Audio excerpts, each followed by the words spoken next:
Hello दोस्तों, beginners point में आपका स्वागत है और अभी हम कर रहे हैं आज की करंट अफेयर्स। तो ये पहले मोदी और ये नीतीश कुमार बिहार का सीएम है। Prime minister Narendra Modi lays foundation stone inaugurates development works worth around 40,000 crore in पुनेरिया, Bihar. Prime minister Shri Narendra Modi laid the foundation stone, inaugurated development works worth around 40,000 crore in Purnia, Bihar. Prime Minister launched the National Makhana Board in Bihar. The board will promote production and new technology development, strengthen post-harvest management, promote value addition and processing, and facilitate market, export and brand development in Makhana, thereby benefiting the Makhana farmers of Bihar and the country. Bihar accounts for approximately 90% of the country's total makhana production. Key districts like Madhubani, Darbhanga, Sitamarhi, Saharsa, Katihar, Purnia, Bhopal, Kishanganj and Arya serve as the primary hubs since they have favorable climatic conditions and fertile soil that contribute to the superior quality of makhana. The establishment of the Makhana Board in Bihar will give a major boost to the makhana production in the state and the country and strengthen the presence of Bihar on the global map in this sector. Prime Minister inaugurated the interim terminal building at new civil enclave of Pune Airport, which will enhance passenger handling capacity in the region. Prime Minister laid the foundation stone and inaugurated multiple development projects worth around 40,000 crore rupees at Purnia. Prime Minister laid the foundation stone of 3 into 800 megawatt thermal power project at Pirpenti, Bhagalpur. It will be Bihar's largest private sector investment worth 25,000 crore. It is designed on ultra-supercritical low-emission technology. The project will provide dedicated power and strengthen Bihar's energy security. Prime Minister laid the foundation stone of Phase 1 of Kosi Meki Intra-State River Link project worth over 2680 crore. It will focus on upgrading the canal including deslating, reconstruction of damaged structures, and renovation of the settling basin while also enhancing its discharge capacity from 15,000 to 20,000 cuses.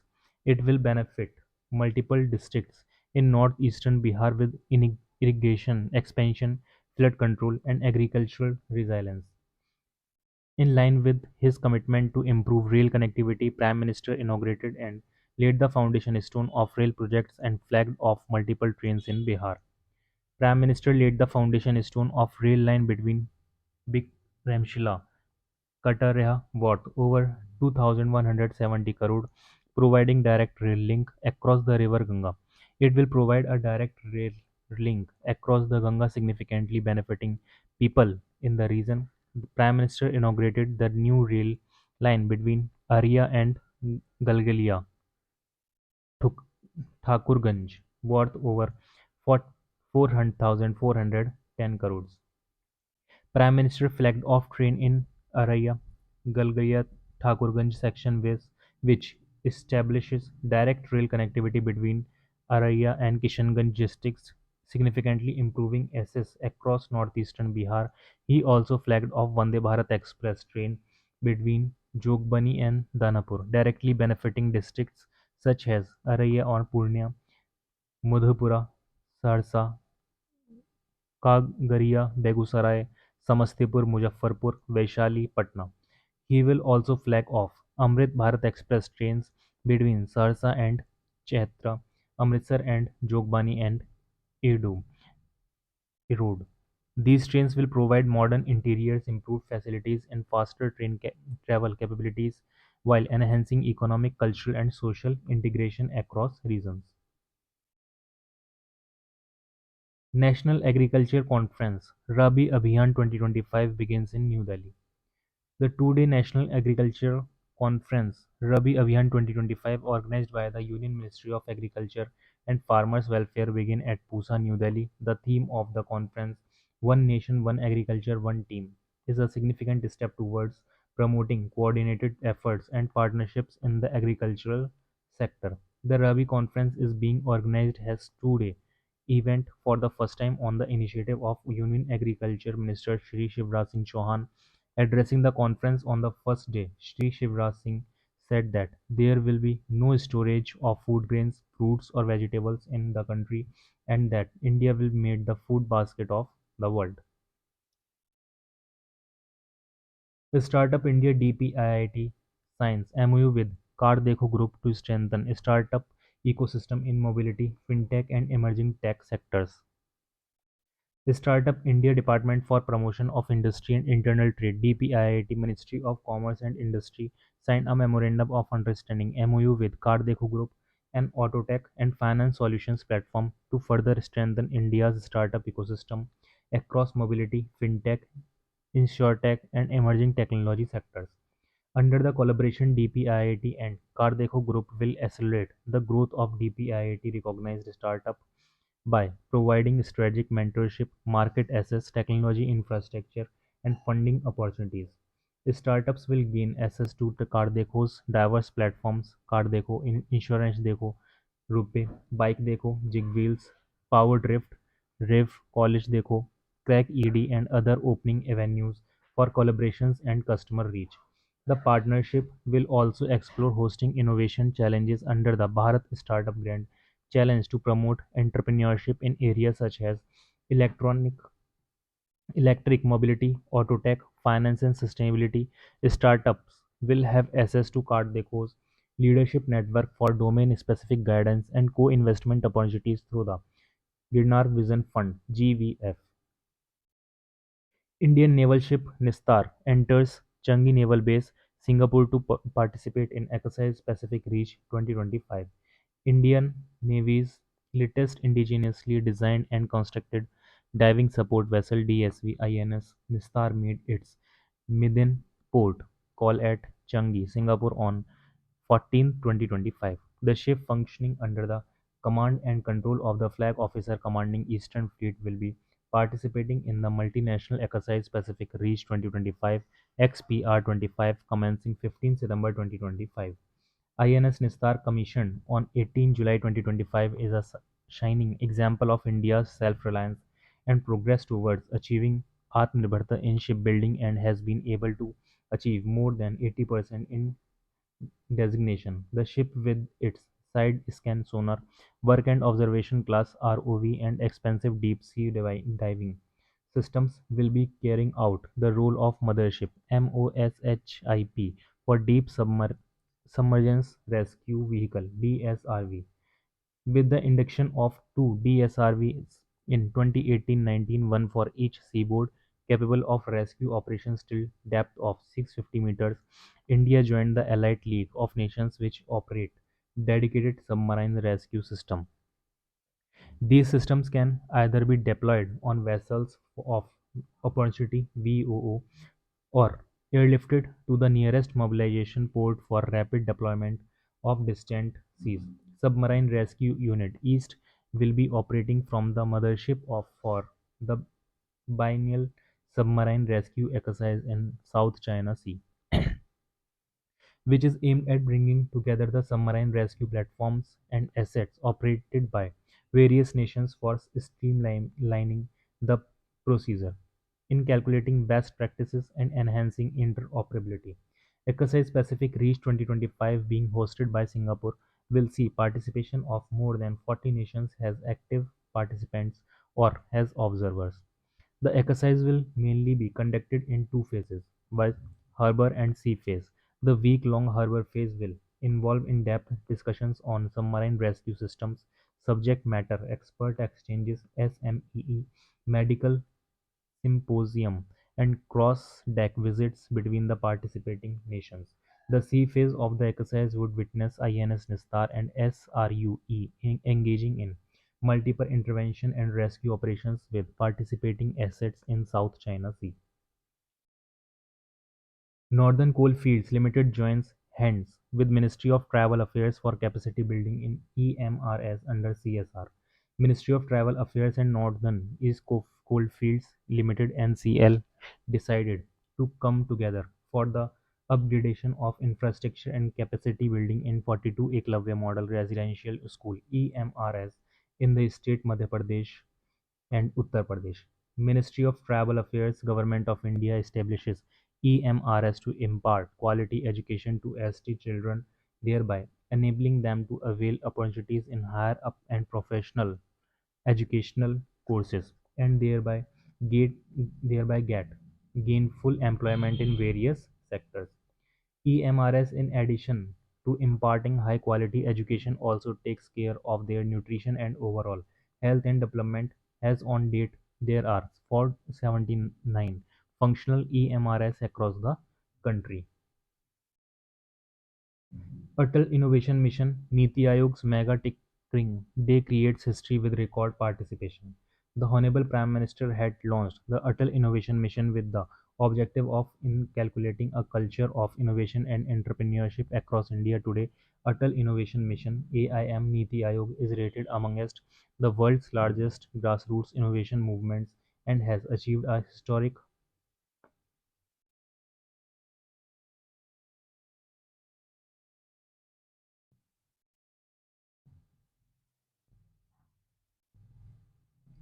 milestone has its flagship initiative. Mega Tinkering Day 2025 entered the prestigious India Book of Records and Asia Book of Records. This is a new record for the maximum number of students participating in a tinkering activity in a single day. On August 12, 2025, 4,773,000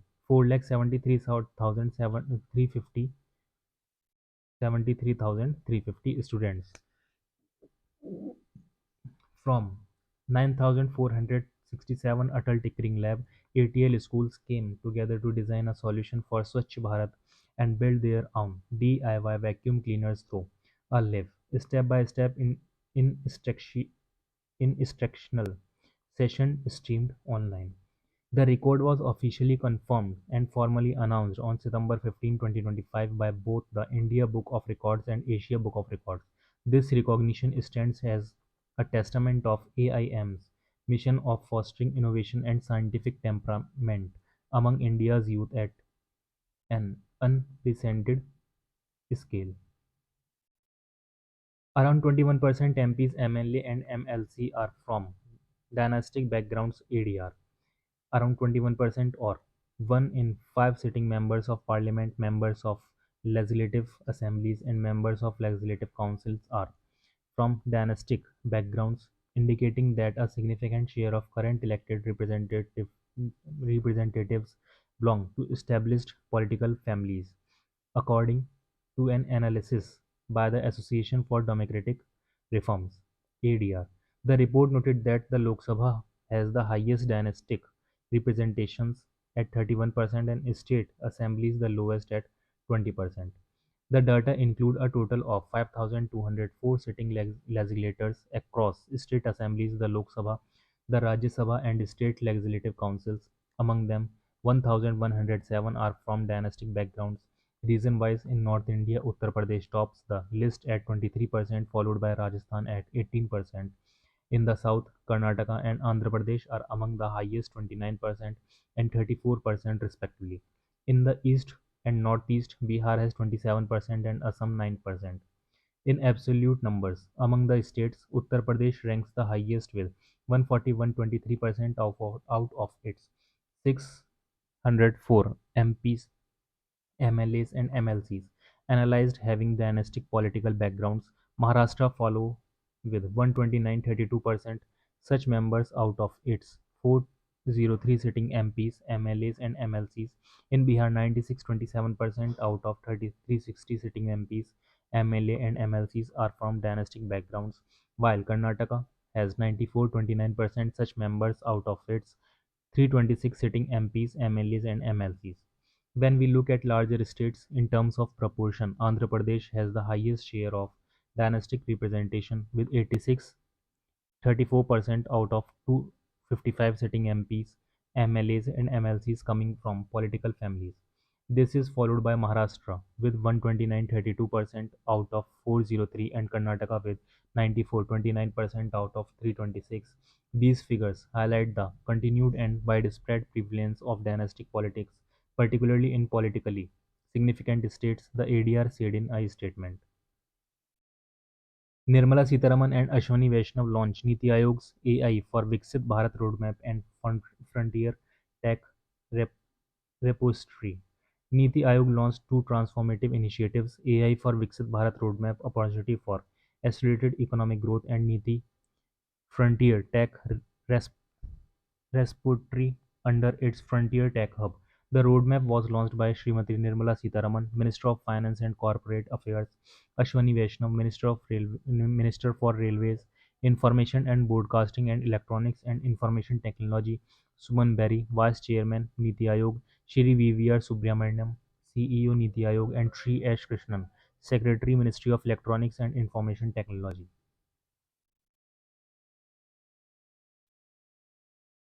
Ministry of Ayush joins Prime Minister's Swasth Nari Sashakt Parivar Abhiyan to promote women's health and well-being. Ministry of Ayush is participating in the Swasth Nari Sashakt Parivar Abhiyan, a national health campaign being launched by the Ministry of Health and Family Welfare in collaboration with state and union territory (UT) administrations, Ayush research institutions, educational institutions, industries and private sector associations, NGO and cooperative societies. The ministry will organize a series of activities focusing on women's health promotion and screening for various ailments. The 16-day campaign will feature health checkups and screening camps for non-communicable disease (NCD), cancers, anemia, tuberculosis, and sickle cell disease, maternal and child health care services. Awareness programs on nutrition and hygiene and voluntary blood donation drive to support public health efforts. Treatment modalities through Ayush for anemia, NCD, polycystic ovarian disease (PCOD) among women and children is also focused under the campaign. Self-help groups at the panchayat level will conduct awareness rallies and pledge-taking events to mobilize communities. The campaign will ensure a comprehensive women's health care from pregnancy to palliative care with daily Ayush health tips on topics such as anemia-free women, fit mother, stress-free women, herbal nutrition, and bone health shared on social media.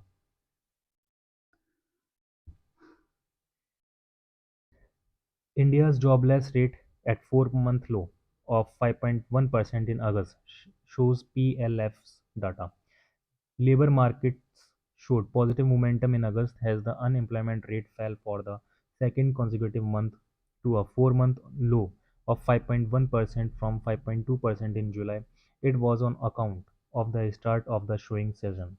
The headline unemployment rate for people of age 15 and above in the current weekly status (CWS) terms for rural areas fell further, 4.3% in August. This is the lowest since the start of the financial year. UCO Bank gets approval to work with sanctioned refiner Naira. Indian lender UCO Bank has received government approval to facilitate trade payments for Naira Energy Limited. The refiner was sanctioned by the European Union in July. Since being blacklisted, Naira has sought advanced payments or letters of credit even before its fuel shipments are loaded, and has cut run rates at its operation. Ships have diverted away from its terminal. State Bank of India, the country's largest state-run lender, is among those that have stopped processing trade and foreign currency transactions for Naira Energy. Rosneft owns just over 49% of Naira, which accounts for nearly 8% of its refining capacity and 7% of its retail fuel network.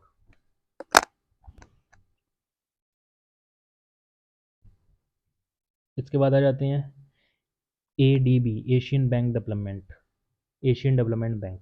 Satya Srinivas appointed India's executive director at ADB. The Appointments Committee of the Cabinet has approved the appointment of L. Satya Srinivas at a 1991 batch IRS अबे यार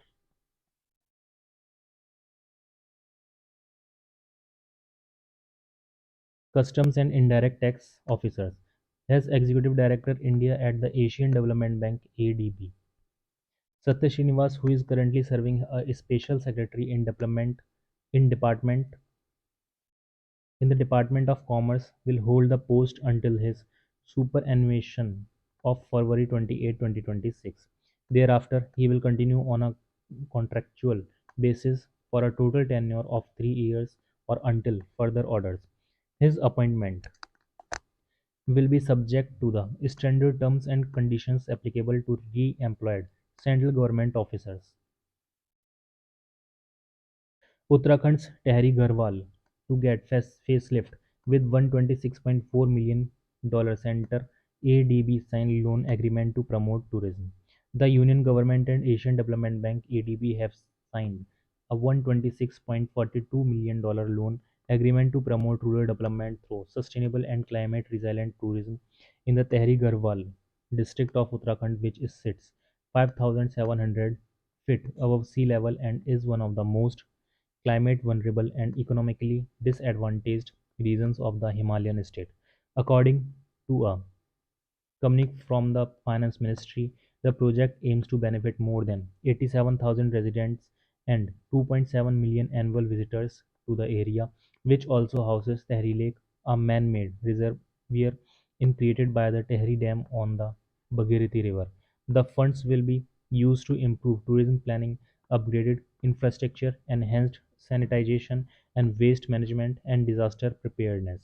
The other key interventions under the project includes institutional strengthening, climate resilient infrastructure, nature-based solutions to mitigate landslide and flood risk, along with planning of an inclusive tourism services led by women, youth, and the private sector.